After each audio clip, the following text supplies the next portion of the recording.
Well, howdy ho, Stampers, and welcome back to my studio. This is Deb Valder, and I'm here to show you how to use your Butterfly Thinlit another way.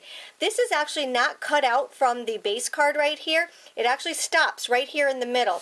Remember some of the other cards that I had done? This is just the butterfly done all by itself, and this is the butterfly as an inlet, and it looks like a laser cut card. Both of these are done the same way with window sheets in the back, and this one also has a window sheet, but I just used mini glue dots here in the middle, and that's to hold it up so it looks like it's actually floating away. So there's some other ways to use it. Today I'm going to show you how to use it another way, and I'm going to use the big one. So for this card, I actually used watercolor paper, and this is the stamp set that I'm using. I'm actually using the you've got courage, you've got strength, and I used it with Stays On ink. You want, when you're using watercolor paper, it's best to use Stays On ink, and I pre-stamped it before I did the actual card, because if I made a mistake and I went through all of that and then I stamped this and it didn't come out, I could always do it on the back. So that's why I stamped it first. So now what I'm going to need to do is I'm going to need to get my Big Shot, and I'll zoom out for this. Okay, let me just zoom out here so that you can see more of my Big Shot. And let's push this up a little bit farther. And what I have is my magnetic platform. I have one of my clear plastic plates. And now what I'm going to do is I'm going to take and put my my cardstock. That is my watercolor paper, and that's cut at 3.5 by 5.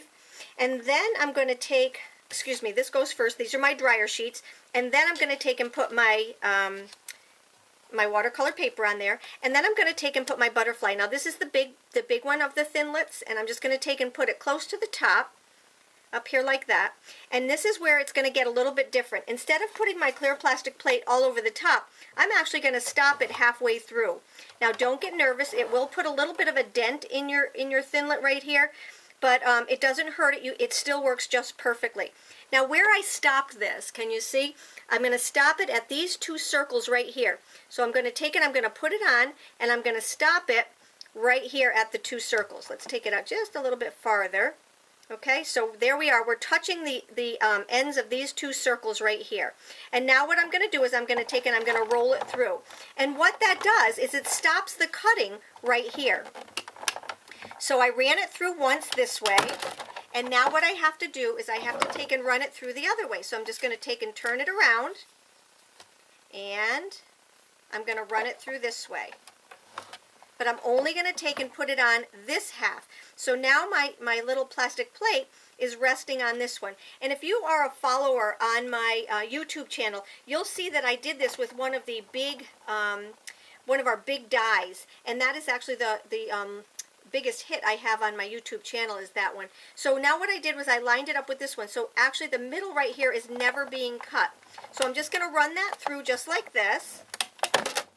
And we're done. Let's get rid of the Big Shot. Bring this back up right here. And now I'll zoom up so you can see it a little bit better. Okay, so here we have the card as it looks. We're going to take the Thinlit off now, and you'll see that it did not cut all the way through the little body right here. So I'm going to take and very carefully, I'm going to take and lift this up, and I'm going to lift up the butterfly at the same time. Now because I only have 3 sheets on here, 3 dryer sheets instead of 4, it's not going to lift all of them out of there. And like I said before, I don't usually like to put the dryer sheets through. I like to do them in 2 separate steps because it puts too much pressure on my Thinlit and on my Big Shot. But for this technique, you really need to do that. You need to put the both of them on together. So once in a while, I guess it's okay. So I'm just taking it off right here. That's my dryer sheet. I do need my pokey thing just to poke out a couple of these. And bear with me right here while I just poke these out. But you'll notice that this is actually still attached to my base layer right here. Okay, this is still attached.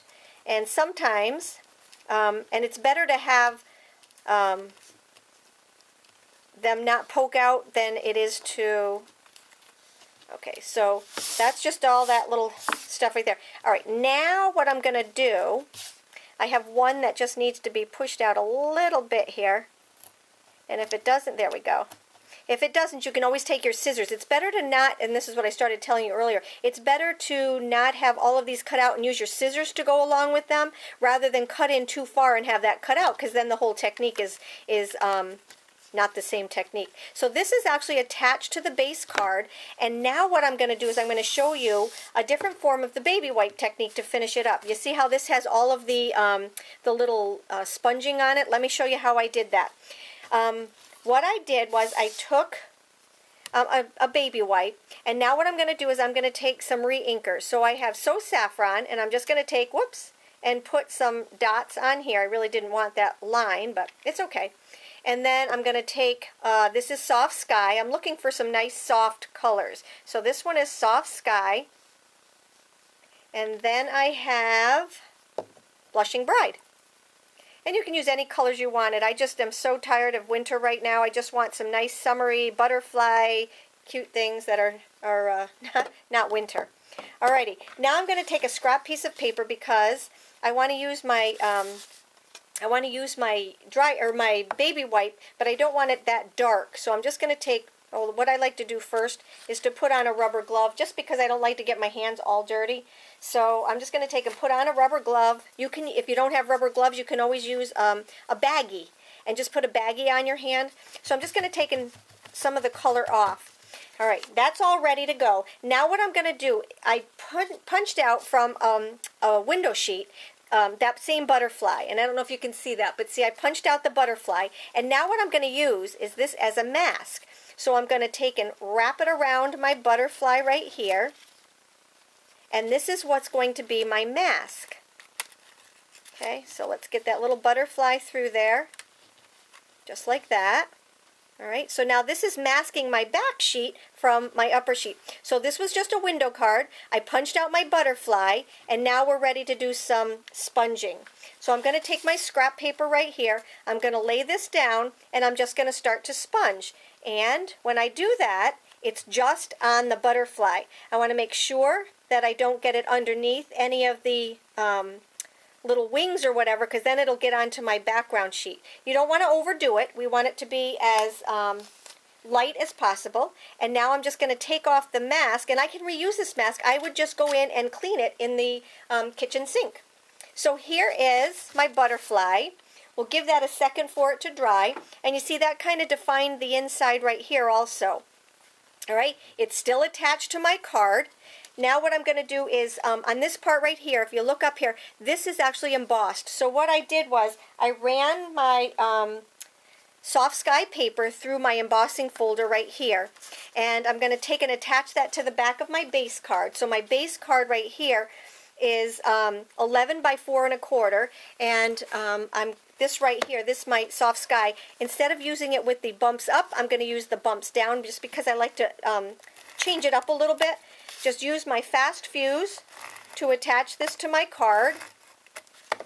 So here we are with the base right here. And then to attach this to it, I'm going to take and I'm going to flip it over, and I'm going to use some mini glue dots. Now watch where I'm putting the mini glue dots. I'm going to take and, because this is very delicate, I'm going to take and I'm going to put them, quite a few of them, right around the butterfly itself, and then in the 4 corners. So here's one right here, the 4 corners, and close to the top right here. And let's see, I'll just put another one here and here. Now we don't have to take all the sticky things off, but you do at least need to do the outside ones, as long as these are more for the popping of the layer that we're working on right here. Okay, so alrighty, I did take them all off, but we didn't have to. Okay, and so now what we're going to do is we're going to take this one and add it to our card just like this. Oops. And it's just another way to use your Butterfly Thinlit. And here we go. We didn't have to use any window sheets on this one. So here's this one right here. And then what I did was I added some pearls right down the middle of it. And I'm just going to take my pearls. I cut it right here because these are actually all glued together, and to maximize those, I just pick those up with my little pokey tool here, my paper piercer, and then just add them to the bottom of, or to the middle of my butterfly, just like that. And here you go. And that's the card. Voila! It is very fast, but it's really cute. Now this one I did a little bit darker than this one, and I like both of them. So I hope you enjoyed my post for today. Take care, have a great day, and let me know if you have any questions.